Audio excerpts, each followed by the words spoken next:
Signor Sindaco, allora va a concludersi questa giornata del 24 maggio a Rivignano, la mattina è il primo pomeriggio dedicato allo sport e poi alla sera la commemorazione della Grande Guerra. Sì, una giornata intensa, ricca di attività anche di genere variegato, ma tutto proiettato al passato per ricordare quello che è stato 100 anni fa, questo grande conflitto mondiale che ha portato sicuramente a tante tragedie e quindi bisogna prendere spunto dalla storia per evitare di ripeterle, ma ha anche testimoniato tantissimi sacrifici e da questi sacrifici che tanti anche nostri compaesani hanno compiuto allora noi possiamo trovare invece gli stimoli per insomma, guardare avanti con rinnovato entusiasmo e fiducia necessarie per poter sperare in una rinascita, perché ormai stiamo quasi toccando il fondo e quindi sono questi i momenti in cui si può risalire.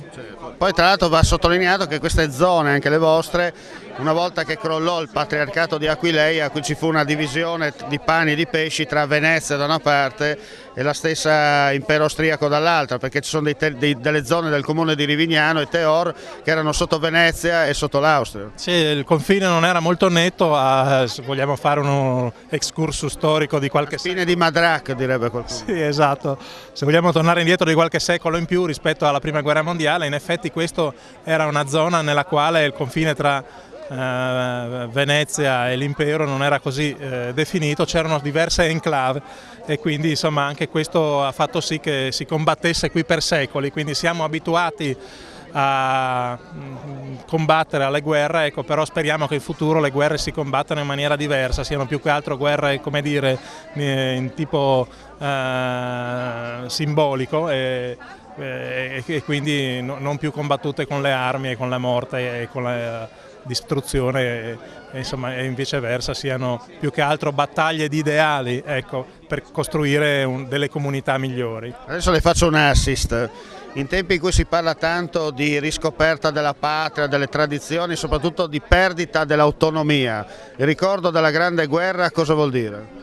Ma sì, approfitto allora dell'assist per ricollegare i sacrifici fatti da quegli italiani 100 anni fa con quelli che dovremo fare noi per non perdere la nostra autonomia, intesa però come capacità di dare buon governo e buone risposte come amministratori, e quindi anche il progetto che noi adesso stiamo elaborando per trasformare la regione Friuli Venezia Giulia nelle due province autonome del Friuli e di Trieste, perché questo era l'assist, se non ho capito male.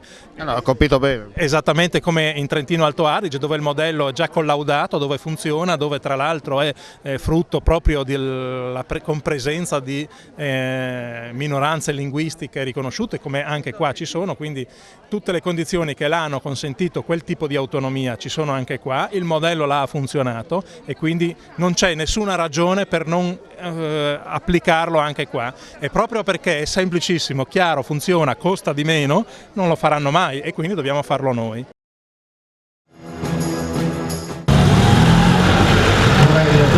Con una BMW del 1941. Si prepara Manuel Gasparini a bordo di una Ginera 500 del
Marcolini.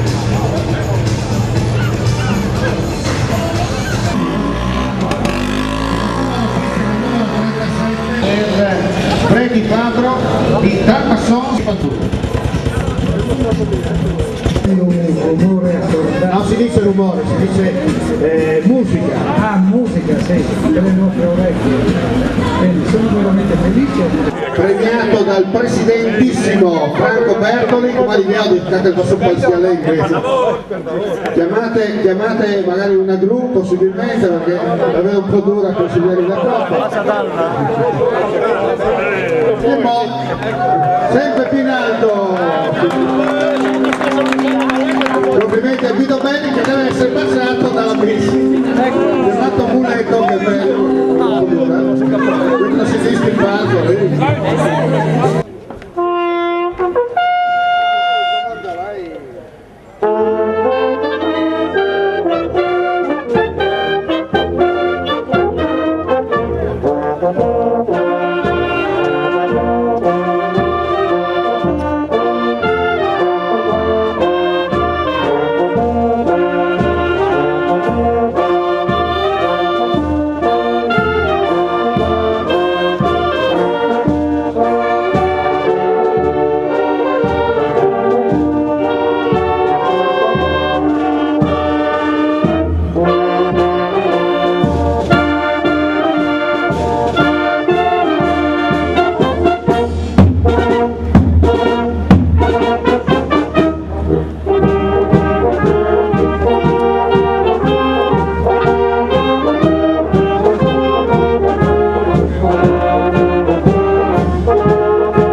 Romba il motore, al cuore non si comanda. 90 anni fa la prima gara motoristica a due ruote sul circuito dello Stella. Oggi come ieri il 2.0 non cancella il passato.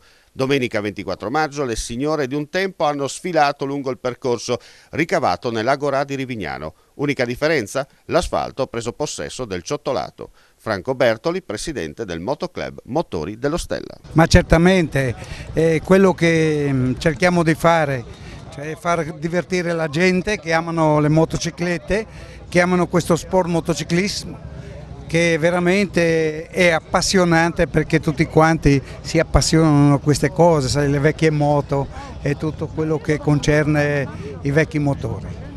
Allora cosa dire? Dire che ancora una volta quando si organizza bene i risultati arrivano? È naturale, c'è stato tanto lavoro, però anche la soddisfazione è stata grande, perché vedere questo grande numero di persone tutte appassionate che guardano eccetera, il tempo fortunatamente è stato bello, per cui possiamo dichiararci veramente soddisfatti. Ecco, questa è stata una gara, ricordiamo, di regolarità, nel senso che non contava il tempo, ma contava chi nei 4 giri a disposizione riusciva a fare la media di 43,125 km/h come in quella volta. Esattamente, perché non possiamo permettersi una corsa di velocità, perché è molto difficile e impegnativa, per cui abbiamo girato il trucco a questa corsa di regolarità, e mi pare che è andata veramente bene, perché vedendo la lista dei cronometri, difatti il primo classificato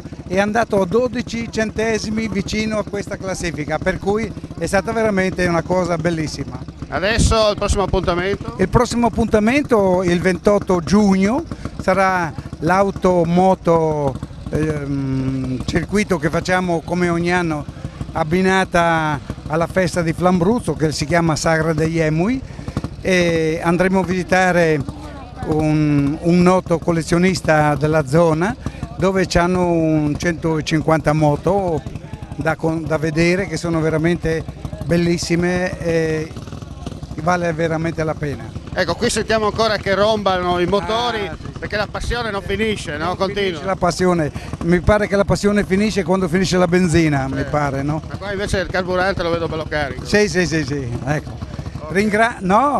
Ringrazio la vostra rete che avete fatto questa diretta, veramente è stata molto seguita. Gireremo la parola a tutti gli amici in modo da sintonizzarsi nelle ore stabilite da voi altri per vedere il risultato di questa giornata. Grazie a te Omar, grazie. Si dice il nome, tutto un programma. Guido Belli ha vinto la corsa dei 90 anni, come e soprattutto perché? Di 70 anni, perché sono quelli della mia età, insomma, non voglio esagerare né in più né in meno, voglio essere regolare come la gara. Ecco, per me è stata veramente una sorpresa e un coronamento di una bellissima giornata, organizzata bene, con tanto entusiasmo, con degli appassionati veramente eccezionali, e sono veramente contento di essere venuto, di aver vinto, sì, sicuramente, ma anche di aver partecipato, no? Di aver partecipato soprattutto. Senta, la sua moto abbiamo detto che è una Rumi, no? Una Rumi 125 bicarburatore del 54, è una moto abbastanza prestazionale perché per essere un 125 ha delle prestazioni abbastanza buone, con un rumore che per me è una sinfonia. È un suono. È un suono. Karajan diceva sempre, le Ferrari sono praticamente una sinfonia, una sinfonia a 12 cilindri, e per me, insomma, non ho una Ferrari, però una Rumi che mi rende felice e contento. Senta, ma partecipa parecchie volte alle gare? Beh, io di moto poco, di automobilismo fino al 2008 ho corso con le macchine. Sono stato nel 2008 con le macchine storiche campione europeo. Allora si va avanti nel segno della tradizione. Adesso sono passato alle 2 ruote, però alle 2 ruote con calma. Bene. Auguri allora. Grazie mille e ringrazio di nuovo gli organizzatori, i signori, anche il signore che penso sia un amante della Rumi, o sbaglio. Ecco, di nuovo tante grazie, bellissima giornata, grazie mille.